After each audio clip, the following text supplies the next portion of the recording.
Je vous l'ai dit dans la précédente vidéo, j'ai vu Black Swan, bon je suis désolé, je débarque un peu après la guerre, mais un énorme coup de cœur pour ce film. D'ailleurs j'avais adoré son Mother en 2017, et c'est ça qui m'a motivé à voir Black Swan depuis le temps que je l'avais imploré et que je voulais le regarder. Donc écoutez, bienvenue dans les Cinecdotes.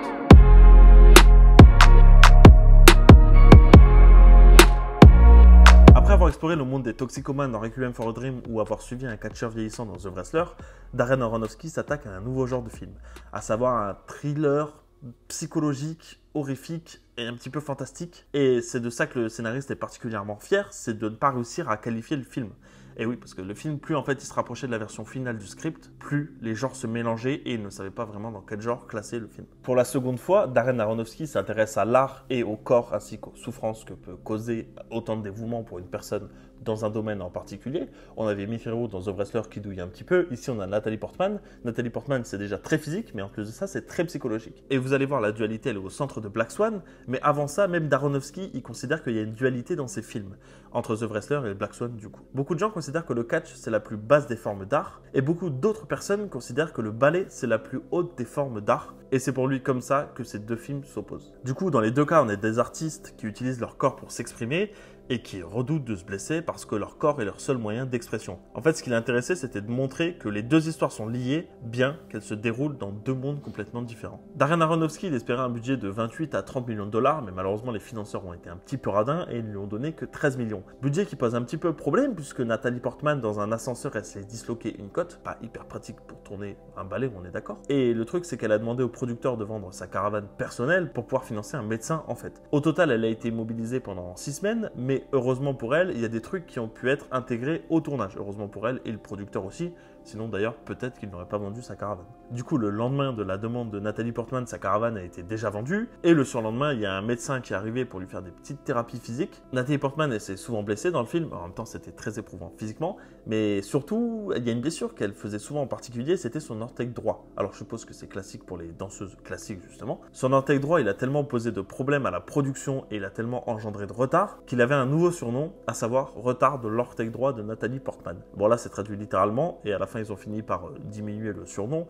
Mais le truc, c'est qu'en français, c'est une diminution qui donne rien du tout. Donc on va garder le nom complet. C'est très très long, mais c'est pas très grave. Darren Aronofsky, il a rencontré Natalie Portman pour discuter du film dans un café sur Times Square 10 ans avant la sortie du film. Elle a immédiatement adhéré au projet parce qu'en fait, elle avait envie de jouer un personnage torturé psychologiquement, torturé physiquement, mais surtout elle avait envie de jouer dans un ballet parce que quand elle était petite, elle faisait de la danse classique et qu'elle avait envie de renouer avec ça. Durant les 10 mois qui ont précédé le tournage, Natalie Portman, elle s'est entraînée avec une ballerine professionnelle de New York, 5 heures par jour, tous les jours, pendant 10 mois, ce qui fait pas mal. Et grâce à cet entraînement-là, elle a pu vraiment devenir danseuse de ballet en un temps record. Encore un exemple de comment les acteurs arrivent à s'investir pour les tournages, pendant les tournages ou avant les tournages pour leur rôle. Bon, elle s'est pas qu'entraînée à la danse, elle a aussi fait de la natation, de la musculation ou encore du cross-training, tout simplement pour éviter de se blesser, parce que la danse c'est quand même un truc qui est très très traumatisant pour le corps. Pour elle, c'est d'ailleurs hyper difficile d'apprendre un ballet à 28 ans. Et bah écoutez, moi je veux bien la croire du coup, parce que j'ai jamais fait de ballet. Natalie Portman a été tellement enthousiaste par l'idée de tourner le film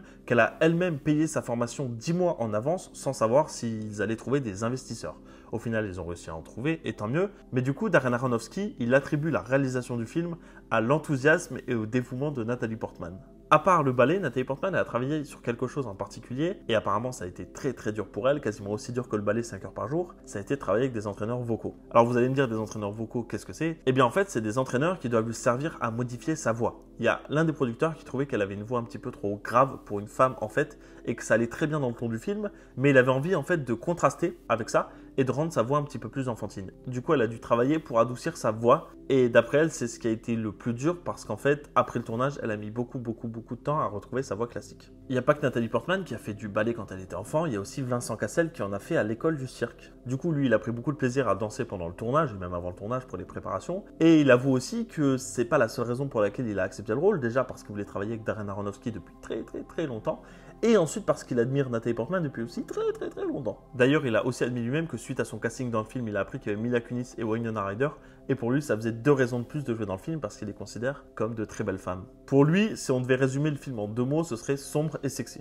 En plus de Nathalie Portman et Vincent Cassel, on a aussi Darren Aronofsky qui a grandi dans l'univers de la danse. C'est d'ailleurs pour ça qu'il a voulu faire le film. Sa sœur, en fait, elle jouait dans un ballet quand il était petit et apparemment il était très fan de sa sœur et il aimait beaucoup la regarder. Barbara Hershey, qui interprète la mère de Nina, du coup, elle se définit vraiment comme un personnage tourmenté. Et c'est vrai, hein, dans le film, elle a des comportements très étranges. Je vous parlais de fameux effets miroirs du film. En gros, elle aime sa fille, mais pourtant elle l'étouffe, elle veut qu'elle réussisse, mais en même temps elle sait que sa santé mentale est fragile, elle est très jalouse d'elle, mais elle veut lui offrir le monde entier, elle désire qu'elle prenne son envol, mais elle ne veut pas la voir partir. Vous voyez, c'est un personnage qui est très compliqué et aussi très torturé. J'ai envie de vous dire, telle mère, telle fille, c'est pas étonnant qu'avec une mère pareille, Nathalie Portman, après dans le film, elle se retrouve avec cette santé-là. Info très intéressante, c'est la première fois que j'entends ça sur un tournage. Barbara Hershey, donc l'actrice qui interprète la mère de Nina, elle était dans l'impossibilité d'assister aux répétitions du film.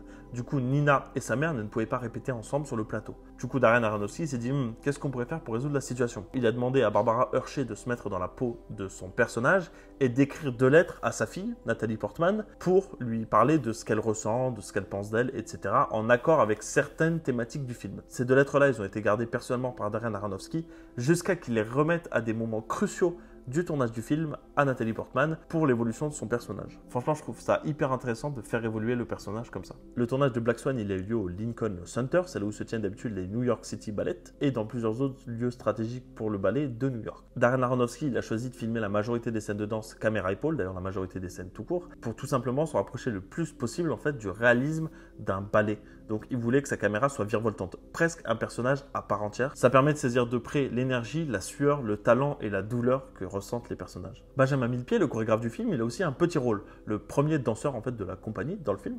On va y revenir après. Darren Aronofsky l'a engagé parce que c'est un mec qui est très très expérimenté. D'ailleurs, il est français. Si jamais tu passes par là, Ben, on te fait un petit coucou. Il avait un gros challenge à lui donner, c'était de transformer Mila Kunis, qui n'avait aucune formation, en bonne danseuse de ballet. Du coup, en fait, la chorégraphie du Lac des Cygnes, elle ressemble beaucoup, mais elle n'est pas identique parce qu'en fait, en 6 mois, peu importe quelqu'un d'expérimenté ou pas, on ne peut pas transformer n'importe qui en première danseuse de ballet du Lac des Cygnes. Ils ont dû revisiter quelques mouvements et les faciliter pour Nathalie Portman et Mila Kunis. Mila Kunis, qui je ne le rappelle, n'avait absolument aucune formation ni expérience dans le domaine, elle. Et c'est d'ailleurs pour ça que Nathalie Portman a recommandé Mila Kunis à Darren Aronofsky, parce que Nathalie Portman savait très bien que quand elle était petite, elle avait essayé de faire du ballet, mais qu'elle avait pris ça n'importe comment et que Mila Kunis s'en moquait plus qu'autre chose.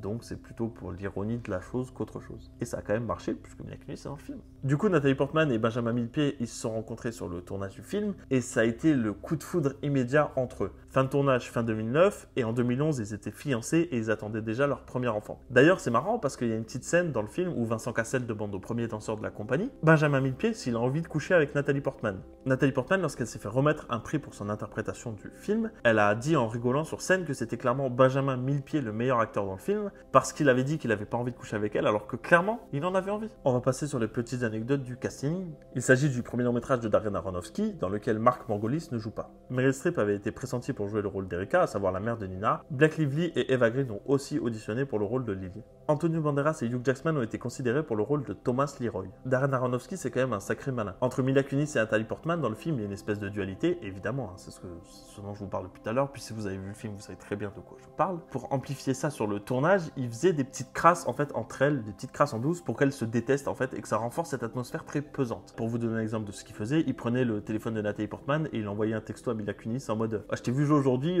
t'étais toute claquée au sol. Le truc c'est que lui, ce qu'il avait pas anticipé, c'est que Mila Kunis et Nathalie Portman, elles sont de bonnes amies dans la vraie vie et depuis un petit moment. Donc en fait, à chaque fois qu'il faisait ça, elle le savait très bien et elle faisait tout l'inverse, à savoir se féliciter et se remercier, se faire des câlins et ce genre de trucs. Du coup, comme quoi il n'y a pas besoin de se détester dans la vraie vie pour se détester dans un film et le jouer quand même très très bien. Sarah Lane, qui interprète la doubleuse danse de Nathalie Portman, notamment parce que Nathalie Portman, il y a des trucs qu'elle n'arrive pas trop à faire avec ses jambes et au niveau de ses pieds, hein, vous savez, vous vous rappelez le petit doigt de pied maudit de Nathalie Portman. Le truc c'est qu'elle, juste avant la sortie des DVD Blu-ray en mars 2011, elle a fait quelques interviews et elle a révélé dedans que la production et le réalisateur, Darren Aronofsky, lui avaient demandé de ne pas parler de son travail sur le film pour faire croire au maximum que c'était Nathalie Portman qui faisait tout. Et bien elle, ça lui a foutu un peu le seum, du coup d'après ses dires, et je dis bien d'après ses dires parce que je n'ai pas vu, en fait elle aurait tellement eu le seum qu'apparemment elle aurait un peu exagéré sa participation dans le film. Suite à quoi Benjamin Millepied, qui est le vrai chorégraphe et surtout qui était là sur scène pour chorégraphier, il savait très bien que Nathalie Portman, elle était là dans le film et qu'elle a fait beaucoup de trucs. Donc lui, il estimait à peu près à 85% en gros de scènes Nathalie Portman et 15% de doublure. Et Darren Aronofsky, lui, il est beaucoup plus malin que ça. Il s'est dit, moi je vais en interview, je prends mon monteur. Mon monteur, je lui dis, compte les scènes avec Nathalie Portman, compte les scènes avec la doubleuse. Donc il les a comptées et sur un total de 139 plans de danse dans le film, Nathalie Portman elle est sur 111 et sa doublure elle est sur 28.